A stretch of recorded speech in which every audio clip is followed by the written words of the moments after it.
dañuy dem ci li nga xamante ni nii moom mooy deuxième thème bi suñu deuxième point par rapport ak li nga xamante ni nii mooy représentativité des femmes ci dans les sphères décisionnelles daanaka ñoo gis mu xaw a di wàcc de plus en plus parce que xamuñu ne lu waral lool nag itamit soit femmes yi ñemewuñu soit femmes yi dañ leen di comme ni ñu ko waxee rek dañ leen di utiliser comme ay spectatrices yoo xamante ni nii ci wàllu ci yenn événementiel et tout yu demee noonu loolu ban analyse nga ciy def en tant que femme. alors loolu déjà nekk na loo xamante ne en tant que femme boo xam ne yaa ngi yëngu ci développement et tout dañu koy naqarlu ouvertement dañu koy naqarlu parce que boo xoolee am na ay chiffres yu wane ni que Diomaye son excellence le président de la République Bassirou Diomaye Faye 277 nominations yu mu def yëpp boo xoolee pourcentage bi plus de 20% moo ci nekk jigéen bëriwul kon loolu nag ñu ngi on cherche à comprendre on cherche à comprendre en fait qu'est-ce qui s'est passé qu'est-ce qui se passe limite bi fan la nekk en réalité dama ci doon discuter temps yi passé ak ay nit mooy bi nomination yi doon am mais boo xoolee même démb ci 80 nominations yi on voit 7 femmes donc yooyu noonu c'est des actions qui poussent à ce que yow tu te demandes qu'est-ce qui se passe en fait parce que yow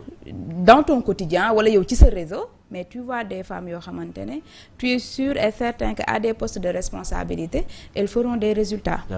léegi nous on se demande moi j'avais dit peut-être à notre niveau ku nekk ak sa niveau d'information ngay waxee aussi peut-être à notre niveau d'information on ne peut pas comprendre les paramètres mais gis nañ ay état romb nañ fi gis nañ ni que xeex bi nga xamante ne jigéen ñi def nañ ko pour mériter cette place là mais bu ñu demee ba gis ne que loolu dafa am ay régression ça pousse à se poser des questions et que on pense que moi su lu ma mën a waxee mooy ci côté développement. D'accord. Tey boo demee ci milieu développement jigéen yi par exemple dañuy occuper ay places de choix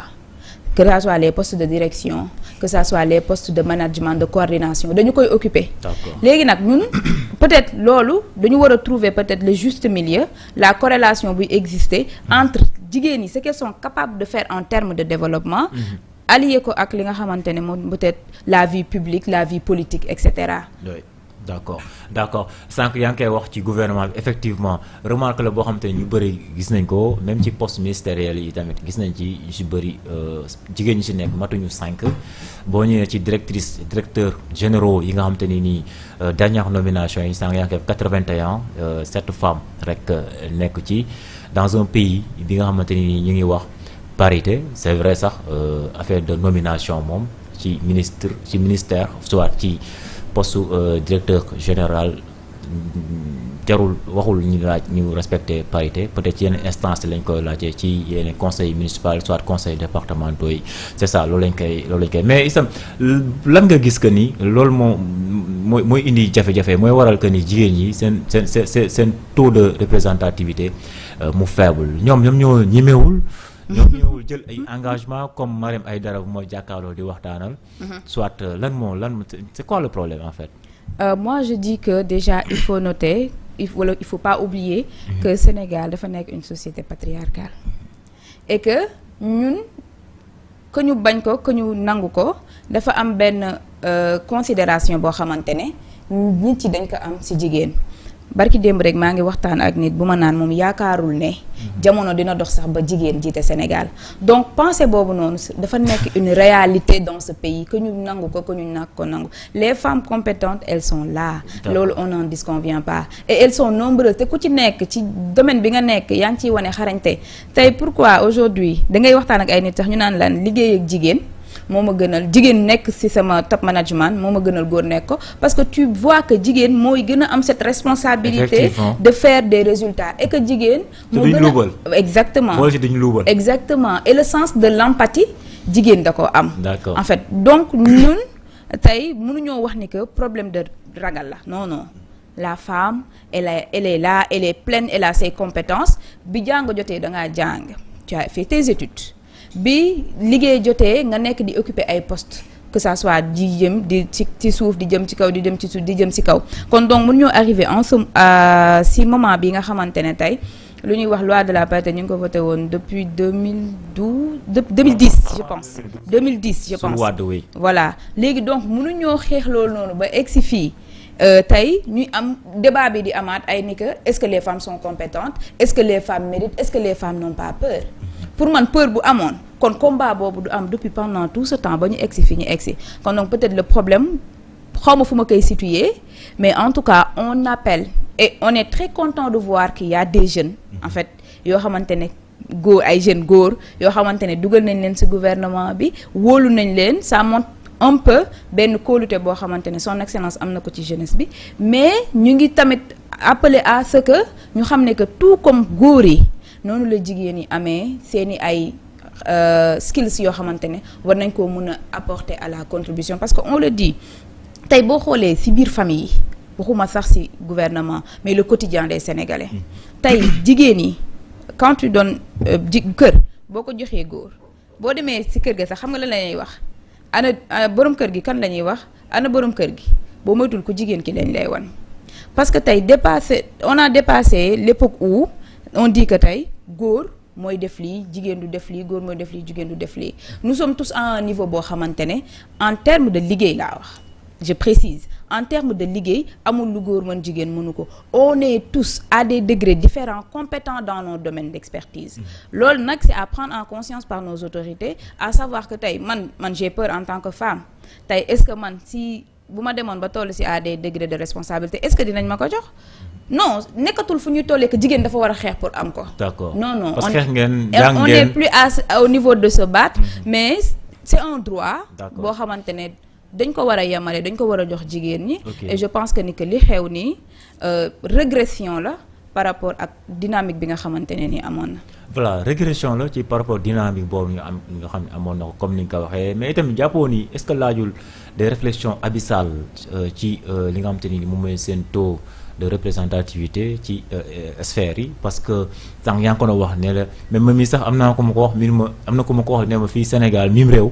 jigéen du fi mës a nekk présidente loolu itam mu jaaxal ma peut-être lu koy expliquer ci côté diine bi. moo ëpp doole fii ci Sénégal soit ci suñu réalité la suñu aada ak cosaan la yow ban compréhension nga ci am ci wàllu boobu parce que loolu ne doy waar de. ah oui wax naa jigéen du fi mës a nekk président. wax naa ko léegi on est dans une société patriarcale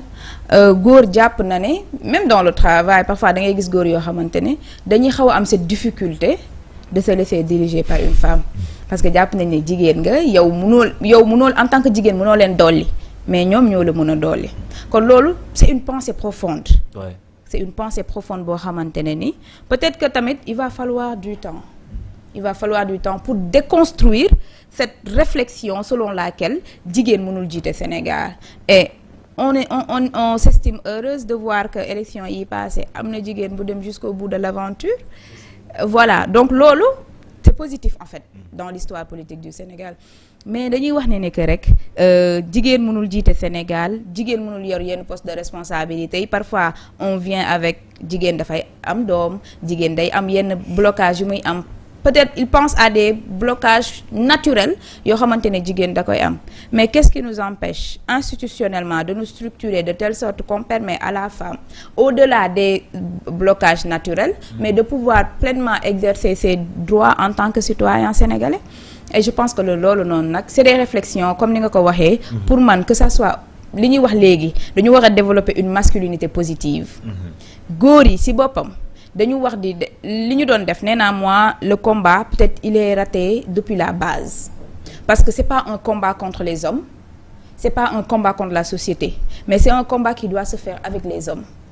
Comment? Mais tey quand on parle de masculinité positive mooy góor ñi comprendre être sensibilisé sur ces faits et que jigéen ñi ak góor ñi ñu ànd dans ce combat là savoir que ni que tey si la femme elle est épanouie si la femme elle arrive à occuper des postes de responsabilité mais c'est pour le bien-être de toute une communauté à commencer même par la famille tey boo gisee ñu def des projets peut-être sur l'économie des soins par exemple boo xamante ne nii c'est pour arriver à ce que jigéen yi dañuy gis par exemple boo demee même au niveau de Dakar mais gën na bëri ci communauté rurale yi jigéen ñi seen quotidien lan la dañuy xëy dem rooti teen ba bu ñu ñëwee dem tool ba ñëw togg añ bu ñu paree ñu ngi ci liggéey yi sew sewaan yi nga xamante ne mooy am ci kër gi ba guddi jot ñu dem tëddi. Donc ñu ne léegi il y a des projets même yoo xamante ne ça parle de ça comment est-ce que on peut rentabiliser temps boobu nga xam ne jigéen am na ko pour mu participer à la préservation de l'environnement à travers des initiatives yoo xam ne organisation yu bëri ñu ngi koy def kon donc loolu rek c'est un point pour montrer l'importance de la femme dans notre environnement si suñu milieu de vie ak si suñu quotidien suñu demee ba ñuy xalaat ne que temps boobu yëpp jigéen di def foofu am na luñ ci war a mën a jël ba mu mën a jëriñ askan wi c'est parce que xam nañ ni que jigéen foo ko teg ak liggéey boo ko bënti def la femme elle est résiliente et elle s'adapte facilement au changement donc nag moi je pense que yooyu noonu yëpp c'est des paramètres yoo xamante ne nii ñun dañ ko war a sortir des idées historiques genre sortir de la littérature de la théorie génn ci ay non ñun jigéen lañ dañu war non en fait on va dans un processus constructif force de proposition la war a doon entre ñun ak ñi nga xamante ne ñoom lañ ko sekkal on est dans une société patriarcale il y a des chaînes yoo xamante ne mënoo koo briser du jour au lendemain c'est un processus moi je suis très content de voir parfois da ngay dem ci ay ateliers ci ay activités tu vois que il y a des hommes qui comprennent il y en a qui comprennent mais bu ñu ko xeeb